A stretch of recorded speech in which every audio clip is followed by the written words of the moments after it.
What ended your friendship with your best friend? I gave one of my best friends a job at my convenience store when he was down on his luck. He worked in his dad's shop previously for about 6.50 an hour, and his dad was toxic, so he quit and came to me for work till he got a better job. The inferiority complex kicked in, and he started talking down to me and talking about how I was spoiled and a daddy's boy. My dad gave me the shop. I paid him the best money he ever made, and he would routinely go off on me for perceived managerial issues or start stupid arguments with customers, like not selling kids toy guns because they would be at risk of not selling cigarettes or beer to pregnant women. Which I understand is a personal choice, but as a business, I can't just refuse to sell people their stuff they're legally allowed to buy. COVID hit, and he became a huge anti-masker, and I finally fired him after a huge blowout about me trying to establish a mask policy. He's a Marine now and got married to a girl he's known for 2 weeks. We still talk, but I have never trusted him since. It sucks because I think he was just like me, but from a worse situation. If I was in his shoes, maybe I'd be way worse, you know? Story number 2.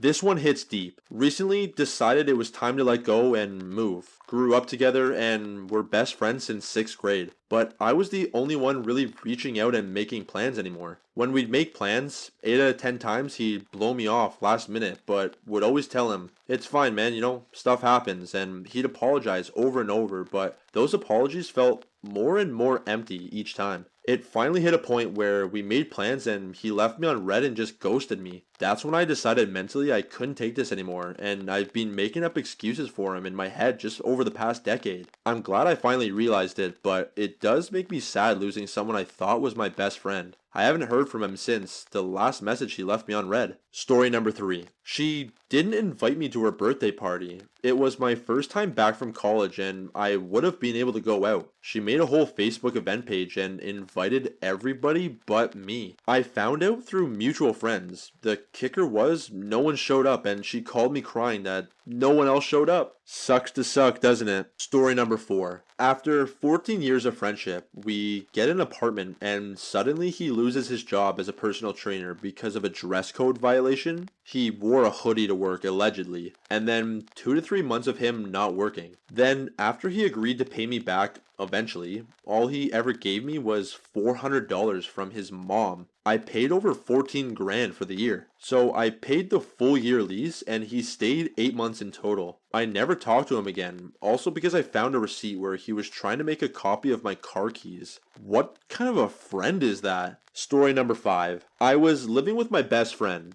One day I checked the mail and see a late notice for the electric bill that was in her name. I'm confused because my boyfriend and I pay all of our part bills in full every month and was under the impression that she was doing the same. Nope, she was paying the bare minimum to keep the lights on and pocketing the rest. I put 2 and 2 together that she was stealing from us when she refused to let us see the actual accounts for the bills or anything. And one night while I was sleeping, she stole $15 off the desk in my office. And I was going to use that to buy a used microwave in the morning. Like, why? Then she moved out in the middle of the night and cut off the water and electricity, and I had to pay over $1,000 in past due bills and late fees to have our utilities turned back on. Also stole a bunch of other stuff from me, and I was finding late notices hidden in random drawers for over a month. Pretty sure she was stealing my money, weed, etc. when we lived in our previous apartment together too. In hindsight, I should have expected things like this because I knew her my entire life and knew she had a habit of shoplifting and stuff. The part that hurt the most is that I would just give her money or whatever if she needed it, but she had to steal it and throw away a 20-year relationship instead. There were other factors that made me just done with her as a person too. Story number 6. I had a good friend in 8th grade who was a very kind and affectionate person. Never had a crush on her at all. We were physically affectionate people, never sexual. She would mess with my hair and sometimes put her hand on my leg, so,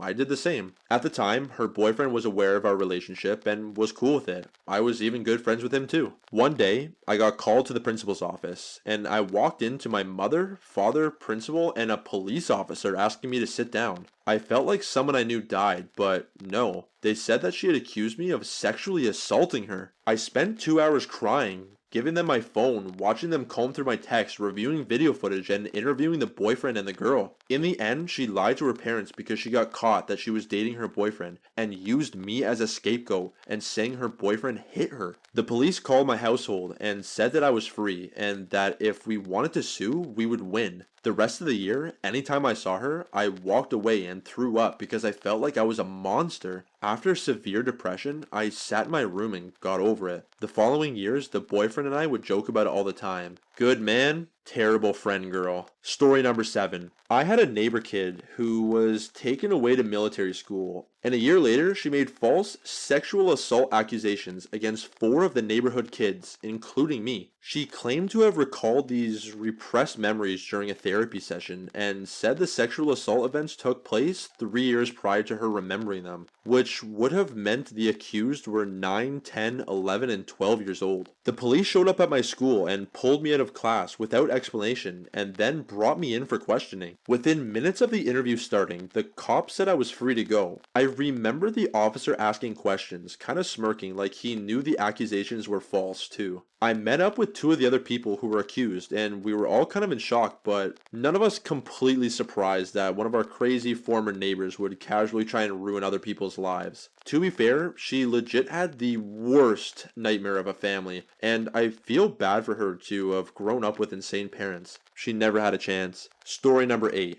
My husband at the time had to step away from his job because he was dealing with pretty severe mental health issues. We had a young child and I was a stay-at-home mom, and it was really devastating, not only financially but socially, as a lot of our social life revolved around his job and work friends. I was really good friends with a coworker's wife. The coworker moved into my husband's higher up position when my husband had to resign. We had to sell our home since we couldn't make the mortgage payment anymore. The friend came to help me pack, and while doing so, told me that they always knew this would happen because the Lord had revealed it to my husband in a dream several years earlier. They had basically been waiting around for my husband to fail so that the coworker could succeed and fulfill the Lord's prophecy? Yeah, no. Said goodbye to her, moved out of state, and never looked back. I won't tolerate people using religion to be jerks. Story number 9. He was sentenced to prison for molesting 2 children. I went to visit him in prison because I did not believe it was possible it could be true. 1, I learned it was true, and 2, he did not seem to understand what he did was wrong. Because it was true, and because he did not understand it was wrong, it is likely he will repeat the actions when released from prison. I cannot be friends or have any association to that guy. I've known this guy for over 35 years. Story number 10. I was away at uni at the time and hadn't heard from a friend for a week, which wasn't unusual, but he hadn't responded to any messages either. The following week, I get a message from a mutual friend with a link to an article from our hometown's local newspaper with a report on a conviction of a man who had groomed and sexually assaulted a teenage girl 2.5 years prior. The case had only just gone to court. He pleaded guilty, thinking a first-time offense would mean no prison time, but he ended up with a 2.5-year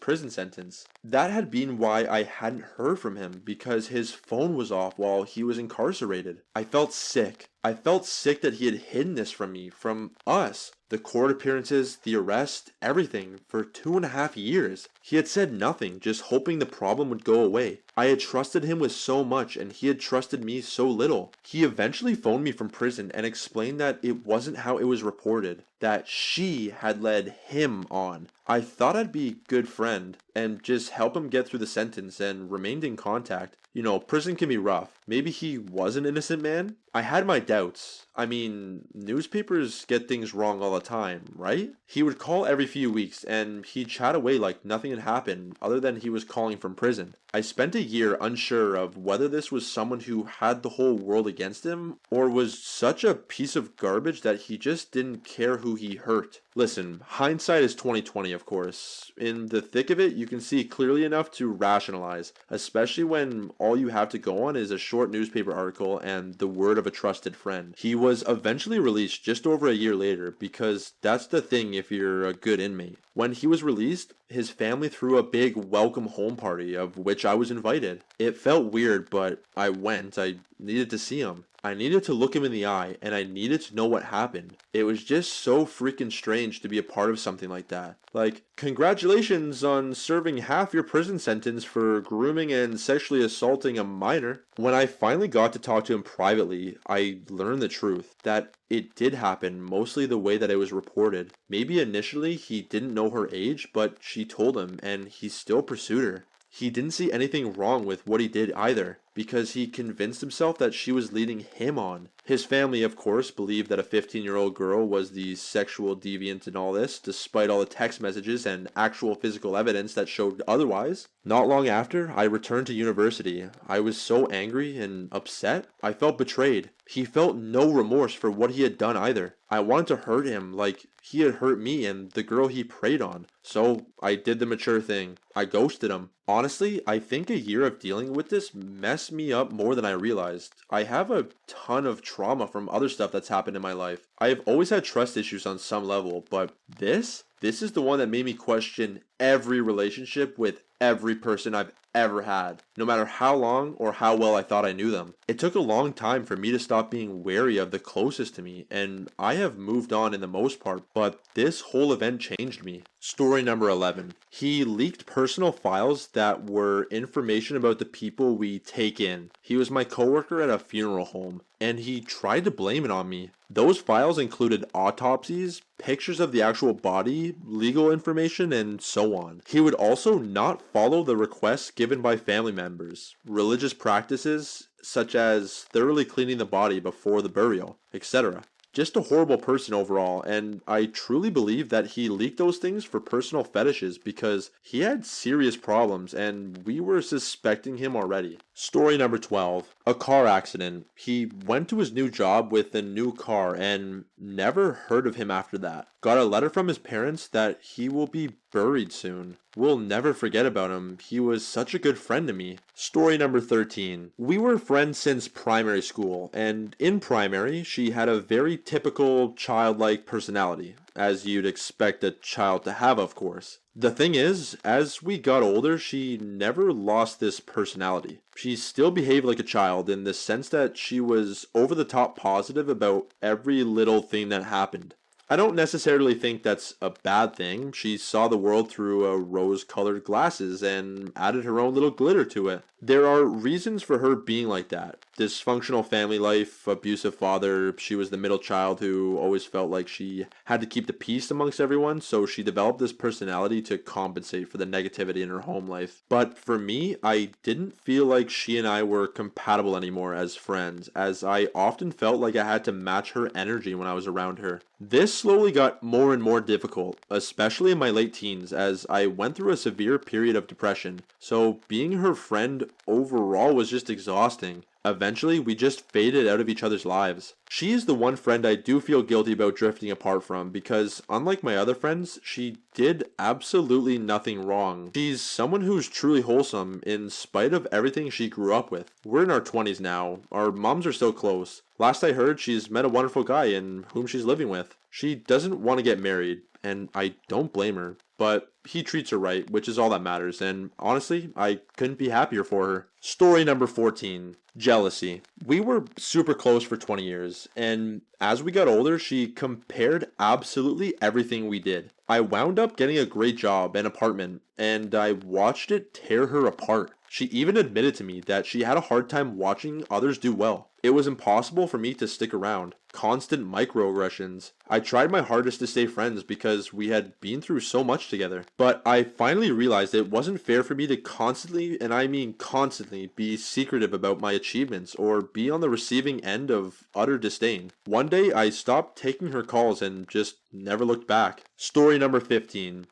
I still don't know. We were super close for about 7 years maybe, since my first year in college, when she just didn't want to be friends with me anymore. Clearly, she felt something was amiss between us because our mutual friends also gave me the cold shoulder after that. Honestly, it actually wasn't as devastating as it sounds. I think she would have told me if I legit did something bad, so probably something else was going on. She came out as lesbian and got a girlfriend right before this, and I think that had a lot to do with it. Maybe the girlfriend didn't like her girlfriend having such a close woman friend? The weird thing was, I did not find it devastating, and I never thought I would be that kind of person. But as soon as those other people sort of turned on me, I was out of there with that group. I felt it was good riddance to bad rubbish if that's what they were like. Maybe I would have been distraught if we were still in college. However, we were way past that time, plus that type of politicking seemed childish. Story 16. She cheated on this guy she was with almost constantly. She cheated on him while miscarrying his child. She cheated on him after she got a disease and he helped her learn to walk again. She cheated on him after he raised her son and took care of him like his own. She cheated on him after he dropped charges of an assault against her and property damage. She cheated on him after she ruined his reputation in the town. He comes from a big family business. She cheated on him and then posted screenshots of him having a breakdown, calling him abusive, and everyone on Facebook ate it up because single mom with a kid is being mistreated. Everyone's gonna eat that up. After I confronted her about how awful she was being, she said, "If you're not on my side, you're not my friend." 12 years of best friendship down the drain. Just like that. Story number 17. Basically, this dude is a chronic liar and is just an overall jerk. He lies about everything. My friend group is made up of 6 people, including him. There's a girl that's a part of it. Very innocent and shy. Well, before the dude's party, he texts the group chat. Don't be surprised if any of my family says that you're my girlfriend. I told them you were. Now she's embarrassed because 1, she isn't into relationships, she just isn't interested in one right now. And 2, she had to keep correcting people the whole time of the party. That was in December. Everyone was pissed, but we got over it. In March, it's another friend's party where he tries to kiss the same girl. She says no and goes somewhere else. Later that day, he has the audacity to say that he might as well himself because no one loves him. That made her feel so bad, she tried to comfort him, and that bothered everyone again. We genuinely care about this girl because he's manipulating her. This was me and my friend Jay's last straw. We cut him off, but he was left in the group chat because some people were saying that we were being too harsh on him. Me and Jay just ignored him for months. The final straw was when he lied about being in a school shooting. It was on the news, and a student brought a gun to the school to show off. This was a week after the Oxford shooting. Me being curious, I tell him I saw the news. Are you okay? What happened? He says the person shot into his room and killed 3 kids. Surprised, I googled it and there was nothing that mentions that. I call him out and he says, "You would rather listen to the police and the news than the person that was actually there?" And that was all I needed to hear. Story number 18. Best friends since junior high. We had a toxic past and hurt each other a lot while growing up. For about a decade, I wanted to get away from her. She resented anything good that happened to others. She would drag down anyone for trying to be positive. She was always the, "I'm going to say whatever I want, I don't care what others think" type. She could dish insults and judgments all day long, but never could accept the slightest criticism. She would gather info to tell her friends, significant others, just to start drama. It was always, "Life hates me," but she never did anything to improve her situation. She actively made it worse. We got into a fight one day and she was so mad that it was just the perfect opportunity to walk away. Story number 19. Her boyfriend and me blowing up. So, first off, me and her hang out almost every single day and weekends for years. We were inseparable like twins before. Even after she switched to a better high school, nothing changed. She had a bit less time as she studied hard. After a year or so, I met my boyfriend. After a couple months, the relationship went downhill. Lots of fights, he abused me, threatened if I ever wanted to leave, cheated, etc. Needless to say, I was extremely depressed. During this time, she met her boyfriend too, and he was always around. It was impossible to do something with her alone, and I needed her, though I never told her what is really happening in my relationship. I was too ashamed. One day, we wanted to meet. I mean, after 3 months. But then she didn't and said her boyfriend doesn't like this bar. I asked her then if he really needed to come and if I cannot have my best friend for myself for just 1 hour after 3 months of not seeing her. Arguing and discussing led to a massive fight. It ended with her saying I don't accept her boyfriend, and he anyway told her I was a bad influence because of my lack of perspective. As I said, I was depressed. So she ended the friendship. It broke my heart and I cried for months. Lorena, if you read this and if you are on Reddit, I am so sorry. I still love you and miss you.